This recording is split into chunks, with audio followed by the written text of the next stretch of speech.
Operation ಕಮಲಕ್ಕೆ CM Kumaraswamy ಕಿಡಿಕಾರಿದ್ದಾರೆ. ಸಂಕ್ರಾಂತಿ ಆಗುತ್ತೆ ಅಂತ ಅನ್ಕೊಂಡಿದ್ರು, ಆದ್ರೆ ಅವರಿಗೆ ಸಂಭ್ರಾಂತಿ ಆಗಿದೆ ಅಂತ ವ್ಯಂಗ್ಯವಾಡಿದ್ದಾರೆ. ಸಿಎಂ ವಾಕ್ಪ್ರಹಾರ ಹೇಗಿತ್ತು ಬನ್ನಿ ನೋಡೋಣ. 15ನೇ ತಾರೀಕು ಏನೋ ದೊಡ್ಡ ರಾಜ್ಯದಲ್ಲಿ ಸಂಕ್ರಾಂತಿ ಆಗ್ತದೆ ಅಂತಕ್ಕಂಥ ಸಂಕ್ರಾಂತಿ ಆಗುತ್ತೆ ಅಂತಕ್ಕಂಥ ಭಾವನೆಗಳನ್ನ ಮೂಡಿಸ್ತಕ್ಕಂಥದಕ್ಕೆ ತಮ್ಮಗಳನ್ನ ಕೆಲವು ವರ್ಗದವರು ಏನು ದುರುಪಯೋಗ ಪಡಿಸ್ಕೊಂಡಿದ್ದಾರೆ. ಸಂಕ್ರಾಂತಿಯನ್ನ ಮಾಡ್ಲಿಕ್ಕೆ ಹೋಗಿ ಸಂಭ್ರಾಂತಿಯನ್ನ ಮಾಡ್ಕೊಂಡ್ಬಿಟ್ಟಿದ್ದಾರೆ ಅನ್ನೋದು ನನ್ನ ಅಭಿಪ್ರಾಯ. ಇವತ್ತು ನಾವು ದುಡ್ಡು ಖರ್ಚು ಮಾಡೋದು ನೀವು ಏನ್ ಮಾಡ್ತಾ ಇದೀರ ಅದು ಯಾವುದನ್ನು ನಾನು ಹೇಳಲಿಕ್ಕೆ ಹೋಗೋದಿಲ್ಲ. ಇತ್ತೀಚಿನ ರಾಜಕಾರಣದಲ್ಲಿ ಒಂದು ಶಾಸಕರುಗಳನ್ನ ಒಟ್ಟಾಗಿ ಹಿಡಿದಿಡಬೇಕು ಅನ್ನೋದಕ್ಕೆ ರೆಸಾರ್ಟ್ಗಳಲ್ಲಿ ಹೋಟ್ಲ್ಗಳಲ್ಲಿ ಹೋಗಿ ಒಟ್ಟಾಗಿರ್ತಕ್ಕಂಥದ್ದು ಒಂದು ನಡವಳಿಕೆ ಪ್ರಾರಂಭ ದೇಶದಲ್ಲಿ ಆಗೋಗಿದೆ. ಇದೇನು ಹೊಸ ಪ್ರಕರಣ ಅಂತಲೂ ನಾನು ಹೇಳಲಿಕ್ಕೆ ಹೋಗೋದಿಲ್ಲ.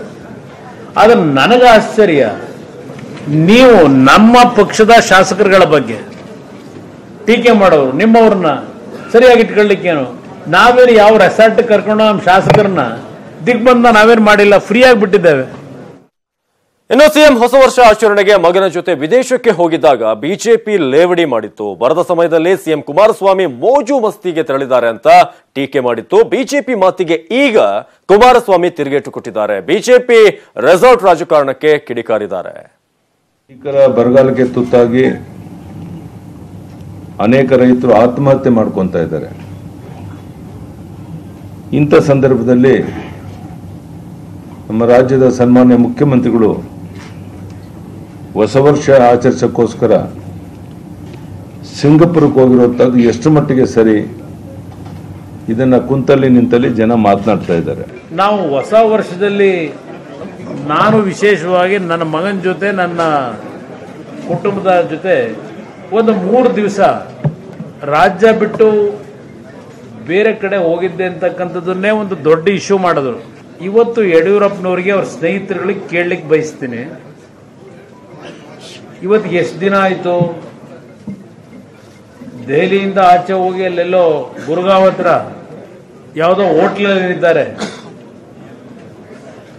ಯಾವ ಪುರುಷಾರ್ಥವನ್ನ ಸಾಧನೆ ಮಾಡಲಿಕ್ಕೆ ಹೋಗಿ ಅವ್ರನ್ನೆಲ್ಲರನ್ನೂ 100 ಶಾಸಕರುಗಳನ್ನ ಬಿಜೆಪಿ ಶಾಸಕರನ್ನ ತಗೊಂಡೋಗಿ ಕೂಡಾಕೊಂಡಿದ್ದಾರೆ. ಇನ್ನು ಅತೃಪ್ತರಿಗೆ ಯಾವುದೇ ಮಂತ್ರಿ ಸ್ಥಾನ ನೀಡಲ್ಲ ಅಂತ ಮಾಜಿ ಸಿಎಂ ಸಿದ್ದರಾಮಯ್ಯ ಹೇಳಿದ್ದಾರೆ. ಹುಬ್ಬಳ್ಳಿಯಲ್ಲಿ ಮಾತನಾಡಿದಂತ ಅವರು ಯಾವ ಸಚಿವರನ್ನು ಕೂಡ ಮಂತ್ರಿ ಸ್ಥಾನವನ್ನ ಕೈ ಬಿಡೋದಿಲ್ಲ ಅಂತ ಸ್ಪಷ್ಟಪಡಿಸಿದ್ರು. ಯಾವ ಅತೃಪ್ತ ಶಾಸಕರಿಗೂ ಕೂಡ ಸಚಿವ ಸ್ಥಾನದ ಭರವಸೆಯನ್ನ ಕೊಟ್ಟಿಲ್ಲ.